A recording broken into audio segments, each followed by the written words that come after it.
المطبوع وتبلغ الغايب لما تسمعه. ايش قال الصدر يا هالناس يوم الخطب بالجمعة؟ مو قال الاسلام برقبة اهل الدين، الدين بذمتكم. مو قال الاسلام برقبة اهل الدين.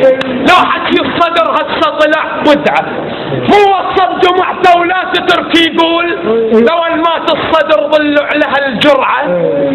مو قال الطغاة على زوال يروح وهي الموتة وحدة وما بعد رجعة. مو سمت امريكا الليث الابيض هاد وقالوا للطغاة تلاحق بسرعة. مو شلمة تحجب لبسوها حجاب وصاحت عيب بنت المسلم مفرعة. مو زرع الصدر خضر ليوث ابطال والمقرود نايم ونوخ بزرعه. مو صاح الحسين الذله لا هيهات. مو صاح الصدر الذله لا هيهات. مو مقتدى صاحب الذله لا هيهات وتشوف العدا فزعه وفرد فزعه. مو نهج الصدر في مقتدى موجود او نفس هذا المسير القاعد يتبعه. مو اسس جيوش النائب المحفوظ وباسم المنتظر راية نمر. بعد شنو هالحكي تحكي صغير تقول سيد مقتدى وربعه؟